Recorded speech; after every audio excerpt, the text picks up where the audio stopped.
नमस्कार स्टूडेंट्स। हम भारत में अल्पसंख्यकों की स्थिति व संवैधानिक प्रावधानों को पढ़ रहे हैं। अनुच्छेद 29 में और 30 में अल्पसंख्यक वर्गों के संस्कृति और शिक्षा संबंधी अधिकारों से ये संबंधित है। इसमें भारत के राज्य क्षेत्र या उसके किसी भाग के निवासी नागरिकों के किसी अनुभाग को जिसकी अपनी विशेष भाषा, लिपि या संस्कृति है, बनाए रखने का अधिकार होगा।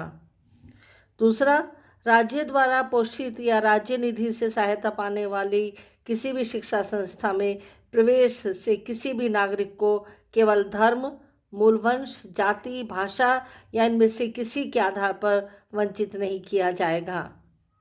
अनुच्छेद 30 के विपरीत अनुच्छेद 29 के पाठ में विशिष्ट रूप से अल्पसंख्यकों को निर्दिष्ट नहीं किया गया है। यद्यपि यह पूर्णतः स्पष्ट है कि अनुच्छेद अल्पसंख्यक वर्गों की सांस्कृतिक एवं भाषाई अस्तित्व को संरक्षण प्रदान करने और उसे बनाए रखने के लिए आश्रित है, लेकिन इसका विस्तार अनिवार्यतः अल्पसंख्यक वर्गों तक सीमित नहीं है। अनुच्छेद 29 का संरक्षण भारत के राज्य क्षेत्र के निवासी नागरिकों के किसी अनुभाग को उपलब्ध है तथा इसके अंतर्गत बहुसंख्यक वर्ग भी आ सकते हैं। तथापि भारत अधिसंख्य मूल वंशों, धर्मों, संप्रदायों, भाषाओं, लिपियों, संस्कृतियों और परंपराओं के मेल का जीता जाता उदाहरण है। अल्पसंख्यक वर्गों का, चाहे वे धर्म आधारित हो या भाषा पर आधारित हो, अपने धार्मिक, सांस्कृतिक और भाषाई अस्तित्व तथा विरासत को बनाए रखने और उसका विस्तार करने के प्रति उत्सुक रहना स्वाभाविक है। अनुच्छेद 30 के अंतर्गत अल्पसंख्यक विशिष्ट उपबंध किया गया है, जो शिक्षा संस्थाओं की स्थापना और प्रशासन करने के संबंध में अल्पसंख्यक वर्गों के अधिकार को संरक्षण प्रदान करता है।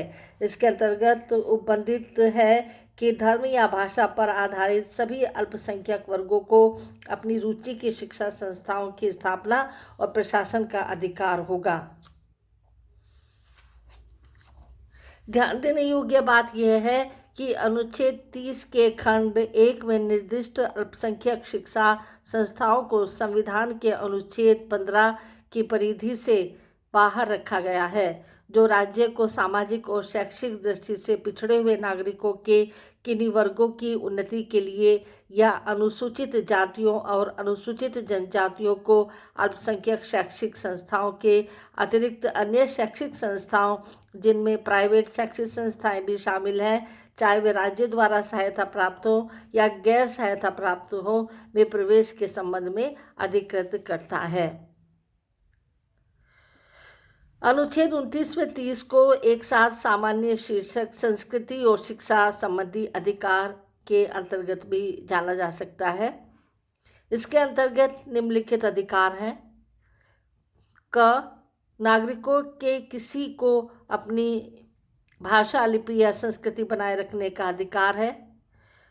सभी धार्मिक और भाषाई अल्पसंख्यकों वर्गों को अपनी रुचि की शिक्षा संस्थाओं की स्थापना और प्रशासन का अधिकार होगा।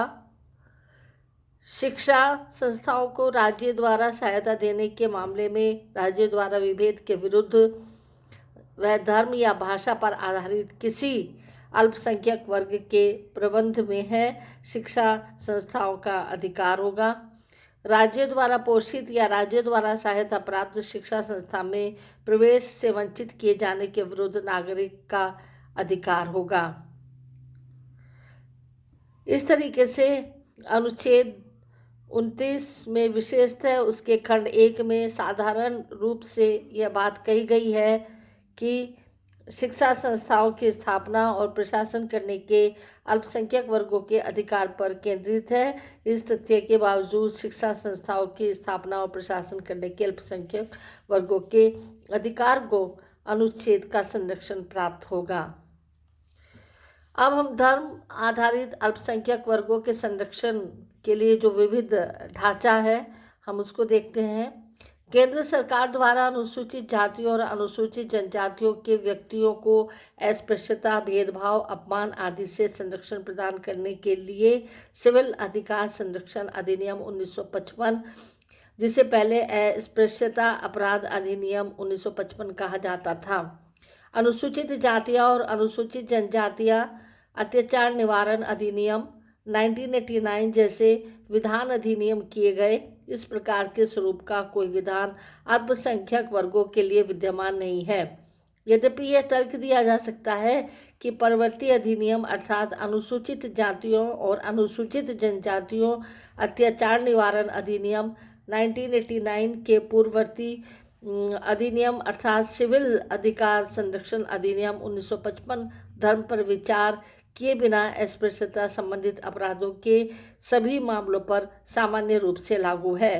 अतः यदि अनुसूचित जाति को इस्लाम धर्म या ईसाई धर्म या किसी अन्य व्यक्ति में परिवर्तित कर दिया जाए तो वह अस्पृश्यता का शिकार हो जाती है, तो अपराधकर्ताओं के विरुद्ध इस अधिनियम के उपबंधों के तहत कार्रवाई की जा सकती है। लेकिन इस अधिनियम के संबंध में कोई यथावत सूचना उपलब्ध नहीं है जिसमें अल्पसंख्यक समुदाय के व्यक्ति को संरक्षण प्रदान करने के लिए इसका अवलंबन लिया गया हो। ऐसा प्रतीत होता है कि कानून प्रवर्तन एजेंसियों ने यह भ्रम पाल रखा है कि सिविल अधिकार संरक्षण अधिनियम 1955 अस्पृश्यता संबंधित अपराधों के प्रवर्तन के संबंध में केवल अनुसूचित जातियों को संरक्षण प्रदान करने के लिए ही अधिनियमित किया गया है।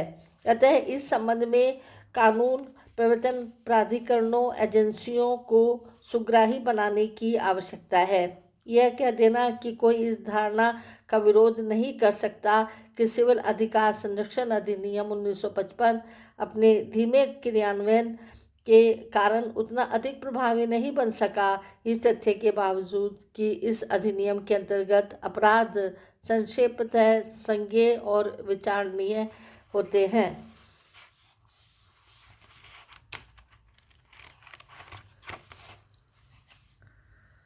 अल्पसंख्यक वर्गों को प्रगति तथा विकास का मूल्यांकन करने और संविधान तथा विधियों आदि के अंतर्गत उनके लिए उपबंधित सुरक्षा उपयोगों कार्यप्रणाली को मॉनिटर करने की दृष्टि से केंद्रीय सरकार ने 1978 में असंवैधानिक अल्पसंख्यक आयोग गठित किया गया।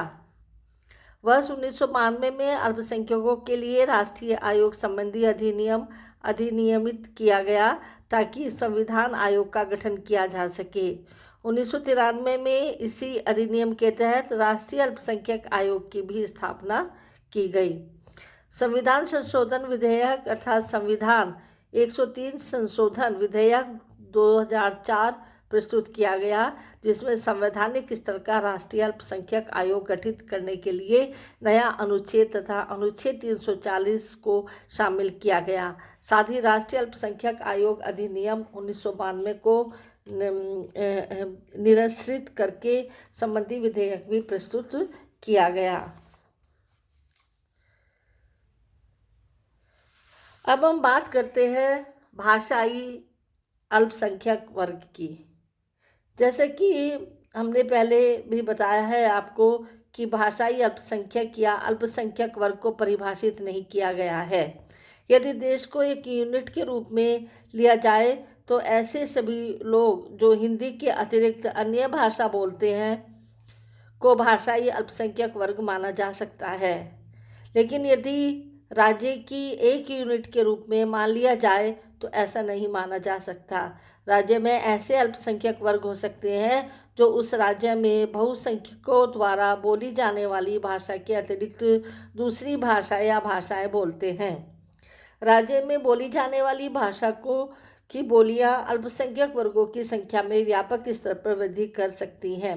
लेकिन जैसा कि पहले उल्लेख किया गया है कि TMA पाई बनाम भारत का संघ 2002 मामले में तय कर दिया गया था कि भाषाई अल्पसंख्यक का निर्धारण यूनिट के रूप में राज्य के संदर्भ में किया जाएगा।